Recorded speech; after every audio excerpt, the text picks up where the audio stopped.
Good morning mga kahuntahan. Kumusta po kayo? Welcome back to our channel. Paalis tayo ngayon dito sa apartment. No, pupunta tayo dun sa pangatlong agency. No, yung third agency na pinag-applyan natin dahil ngayon yung ating orientation. Nauna pa yung pangatlong agency natin, no, na magpa-orient kaysa dun sa second agency na in-applyan natin. Sana dito na tayo makakuha ng case o ng trabaho. Yung unang agency na pinag-applyan natin, napakadalang ng ng mga case na ino-offer. Kung may i-offer man sila 2 oras sa trabaho pero malayo, malayo siya, nasa Bronx, babiyahe tayo ng 2 oras papunta doon, 2 oras papauwi. So 4 na oras ang biyahe natin, tapos ang trabaho natin 2 oras lang. Kung sa pamasahe, uubos tayo ng mga $20 siguro. So lugi, kaya hindi natin nakukuha yung mga cases. Tapos kung meron ng mga available cases na malapit dito, mga babae naman ang hinaharap na caregiver. Kaya susubukan natin yung swerte natin dito sa pangatlong agency. At sana dito na tayo makakuha ng case. Bali, itong pangatlong agency na to, ito yung nirefer nung kamag-anak nung pasyente ni Bogart. Kaya mga kahuntahan, samahan nyo ako habang tayo ng bus.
Yan guys, nakababa na tayo ng bus.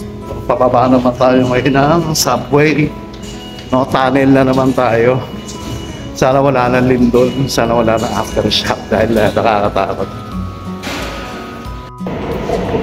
Yeah, sakto dating natin.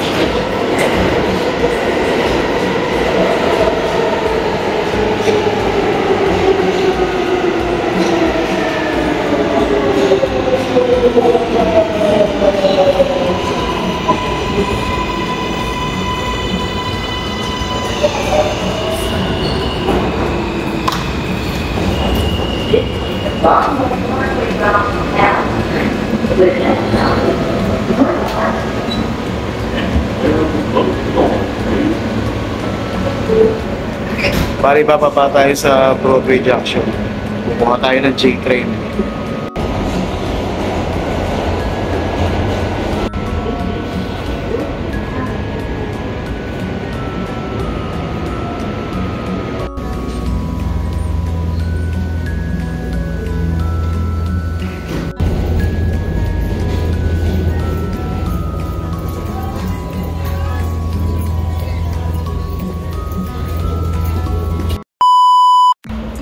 Yan guys, nandito na tayo sa Forest Hills.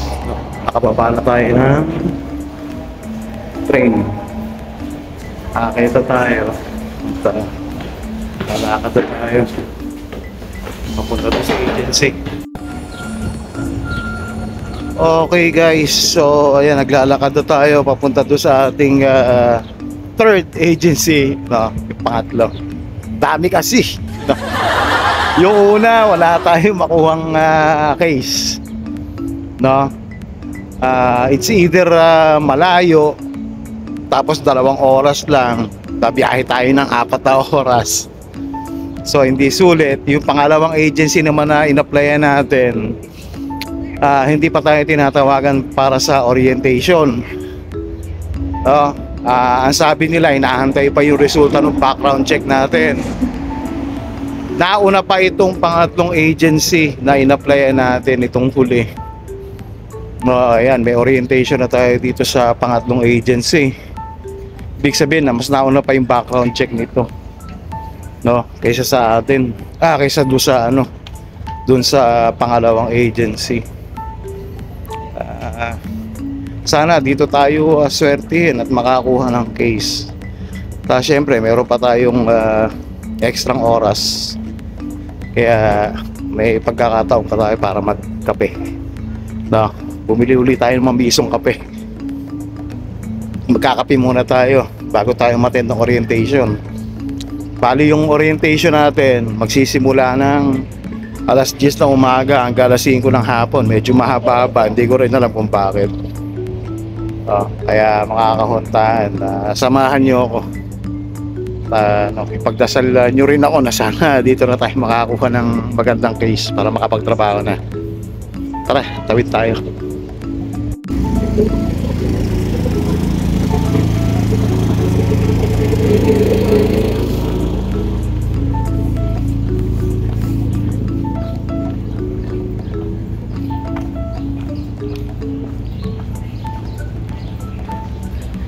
Actually dito tayo galing, no, ibutan tayo ng lindol, no, sa tunnel. Dito tayo galing.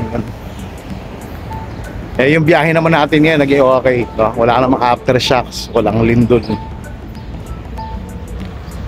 Ayan, pasok tayo doon siguro mga 10 minutes bago mag-10.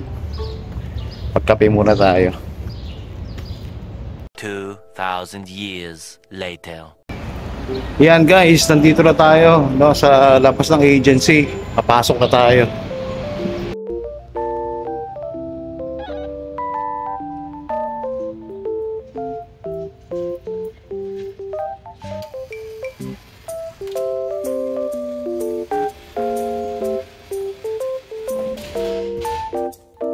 Bali, akyat tayo.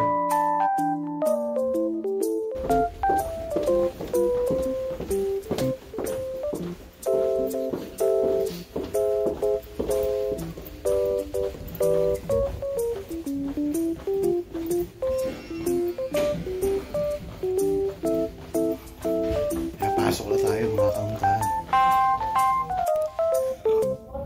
Yan guys, dito na tayo sa room, no, kung saan magkakaroon ng orientation. Ako pa lang nandito. Medyo maaga pa rin, no? So hantayin na lang natin yung mag-o-orient sa atin. Sana nandito na, no? Sana makapagsimula na kagad tayo ng case dito.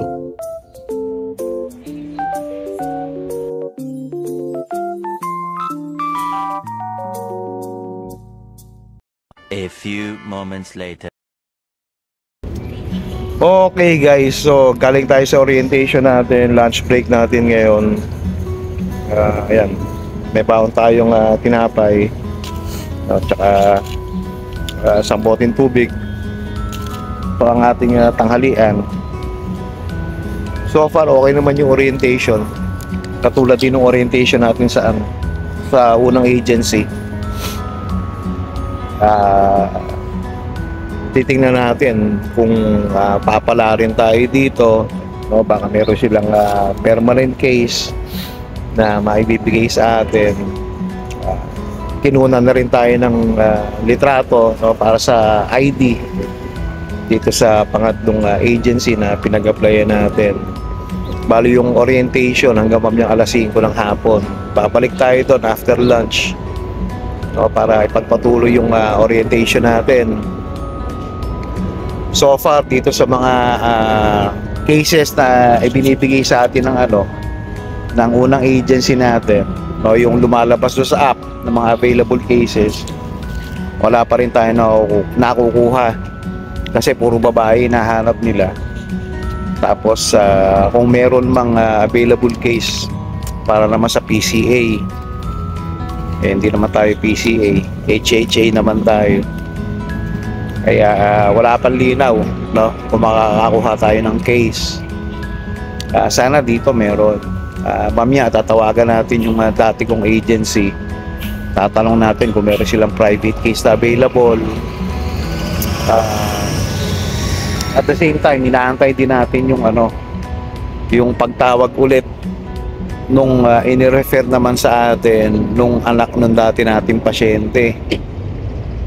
Kasi nakausap ko siya last Saturday ng gabi. Sabi niya tawagan niya tayo Linggo, hindi naman siya tumawag. Kahapon Lunes dito, hindi siya tumawag. Antayin din natin. Pero sa ngayon wala pang wala pang konkreto o solid na na trabaho tayong makuha. Kaya magantay-hantay lang tayo. Kaya kumain tayo, mga kauntahan. Tapos update uli kayo mamaya. 2,000 years later. Okay guys, so tapos na ang ating orientation dito sa third agency na pinag-applyan natin. At good news, no? Hired na tayo dito sa third agency. Nag-issue na rin sila ng ID sa atin. Ano pa ba? Ayun, tapos nakausap natin yung isang coordinator nila. Antay lang natin yung tawag niya or text niya. Sabi niya within today o baka bukas, no, text niya tayo, tawagan niya tayo for a possible case. Kaya sana, no, mabigyan tayo ng case kaagad. At syempre gagrab na natin yon. Actually dalawang coordinator yung kausap natin. Yung coordinator na tawag dito nasa Farakaway, tapos yung coordinator dito mismo, no, sa may HR. Nakausap natin sila dalawa. So dalawang posibleng tao yung pagmula ng ating mga cases. Pero definitely tanggap na tayo. At sana mabigyan agad tayo ng assignment para mapagsimula na tayo magtrabaho. Dahil talagang kailangan na. Thank you Lord. Ayan, masalamat tayo. So since tapos na tayo sa orientation, uwi na tayo mga kahuntahan. Bababa tayo ng subway, magte-train ulit tayo. Pauwi sa apartment. Narito ako sa isang lugar na di ko maintindihan.